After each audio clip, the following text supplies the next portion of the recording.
নামটা আরেকবার কয়ে দেন। কোন নাম রফিকুল ইসলাম মাদানী, রফিকুল ইসলাম মাদানী বাপ্পর ঠিক আছে। আমরা মৌলানা সাহেবকে পাঠাইছি রাত্রে 3টা বাজে মৌলানা সাহেবকে পাঠাইছি, মাইক্রো দিয়ে পাঠাইছি এবং তার মনটা আমাদের প্রতি নরম হওয়ার জন্য সুপ্রি কলার চুরি, এরপরে এই কাজ কলার চুরি, এরপরে মিষ্টি অনেক কিছু হাতিয়া তুফা লইয়া তার বাড়িতে যাওয়া হয়েছে। বাড়িতে যাইয়া তাকে দাওয়াত করার জন্য যাইয়াই উনি দেখে সে বাড়ির থেকে রওনা হয়ে গেছে। কোথায় যাবে? হুজুর আপনার কাছে আমরা আসছি। আমি এখন কথা বলতে পারবো না, হুজুর একটু বহুত দূরের থেকে আসছি। কি ব্যাপার? একটা দাওয়াতের ব্যাপার। কথার পরে আপনার গাড়িতে উঠি আমি, ওই মাইক্রোর মধ্যে উঠছে মোটরসাইকেল তুইয়া কত গাড়ি তাড়াতাড়ি থানাতে যাইতে হবে। পরে ওনাকে নিয়ে থানাতে গেছে।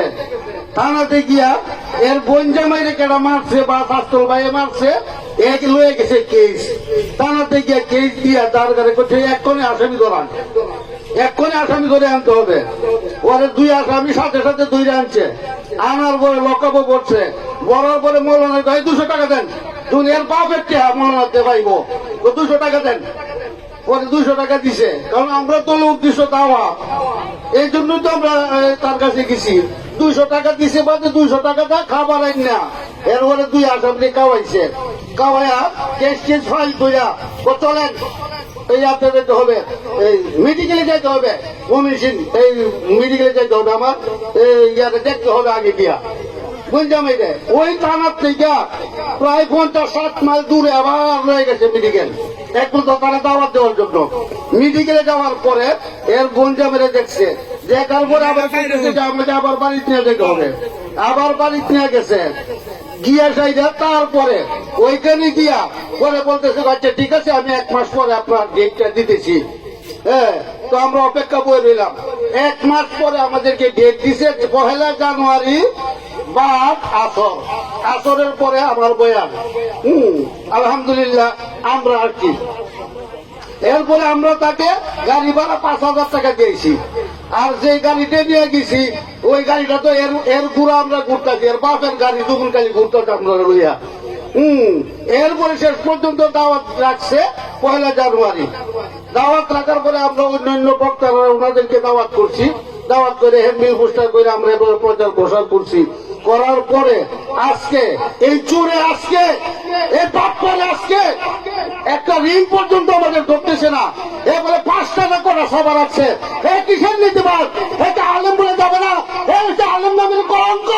এর মতো আলেম নামের কলঙ্ককে কোনোদিন আদালতে হবে না। আপনারা এই এলাকার মধ্যে আমরা কোনোদিন থেকে আদালত দেবো না। এই হচ্ছে আলেম নামের কলঙ্ক। এর মধ্যে লাভ দিতে পারবেন আপনারা। এখানে কোনো আলেম না, এ বাটপার, এ শিকার, আমাদেরকে এমন কাজ করেছে, এটা আপনারা বিভিন্ন দিকে থাকবেন।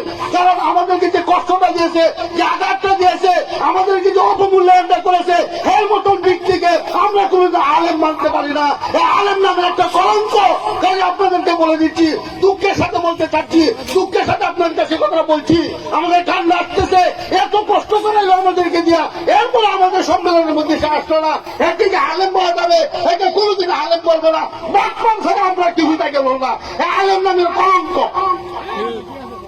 কাজে আপনাদেরকে অনুরোধ করবো, আপনাদের কাছে ক্ষমার প্রার্থী, আপনাদের কাছে আমরা ক্ষমা চাই, আপনারা আমাদেরকে ক্ষমা করে দিবেন।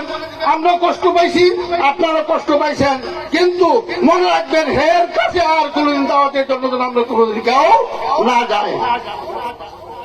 কাজে এখন আমি এনাকে এক সবার মধ্যে আসতেছে, এই এলাকার 5টা যুবককে দিয়া মৌলানা সাহেবকে দিয়ে গাড়ি করে পাঠাইতেছি। হের কাছে এ টাকাটি ফেরত দিবে, আমাদের 12,000 টাকা হেরে দেওয়া, এই 12,000 টাকা ফেরত দিবে। যদি না দেয় তাহলে এইখানে তার উপরে কিছু আঘাত করা হবে, স্পষ্টভাবে আঘাত করা হবে। আমি মৌলানা সাহেবকে পাঠাইতেছি 5টা যুবককে দিয়া। এখন ইনশাল্লাহ দেওয়া হবে, উনি দোয়া করুন।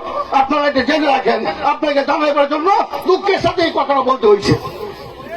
মাদানী হুজুর, মাদানী হুজুর নাম আরেকবার কয়ে দেন। আযান হবে, হুজুর দোয়া করবেন, দোয়ার পরে আযান হবে, আযানের পরে জামাত হবে। নাম আরেকবার কয়ে দেন, ভিডিও হয়েছে, নাম আরেকবার কয়ে দেন। কোন নাম রফিকুল ইসলাম মাদানী, রফিকুল ইসলাম মাদানী বাপ্পর ঠিক আছে।